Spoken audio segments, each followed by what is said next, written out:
Hey everybody, welcome back to the channel. Again, it doesn't bring me any pleasure whatsoever to announce another prop firm has gone bust and ceased operation. Now, it comes as no surprise the industry is going through a real challenge right now. Massive turmoil, whether it be regulation from some particular countries or the massive technology shift where MetaTrader pulled the licenses from a lot of prop firms and have all shifted over into SURGETRADER, MatchTrader and some other technologies. Now, SURGETRADER had a bit of a good reputation out there. If you scan through YouTube, you'll see so many great reviews and a lot of other people saying how fantastic they were, how the funding process was, etc. Personally, I never went with them. It's one of the firms that was on my list eventually get around to looking at, but never quite got around to actually buying any challenges and going through the whole process.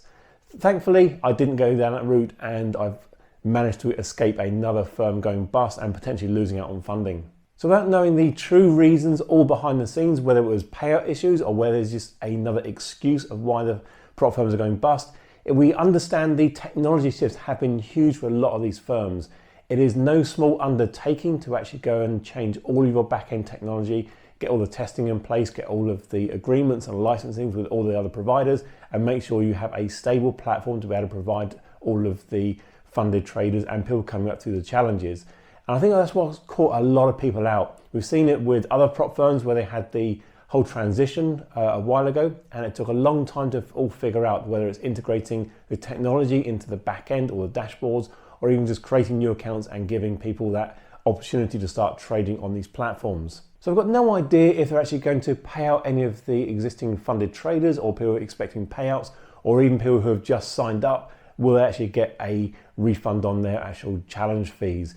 That's one of the annoying things when these firms go bust, is lack of information and communication coming out of it. It literally is, we've just ceased operation due to this reason, and don't really go into the ins and outs. There's no real public apology. There's nothing on their YouTube channel saying, unfortunately, this is what's happened. This is how we're going to make it right. This is how we're going to pay off all of our creditors, and etc. It is a real shame when this does happen. I really hope that people out there are not being affected by these firms going bust, and they actually have plans in place when it does happen, whether it's a backup prop firm or whether it's their own cash to start trading for themselves. They can carry on this entire journey to make sure they are not the slave to the typical 9 to 5, having to slog it out in an office day in, day out. They have the opportunity to trade, have that freedom, and have a great lifestyle.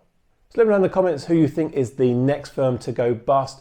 Always good to get your take on it as well. Whether you've got personal experience of firms not paying out on time, or you've heard rumors behind the scenes, what's happening. I'm trying my best to investigate and come up with some good news stories in the future. So thanks for watching everybody, and I'll catch you again very soon. Cheers.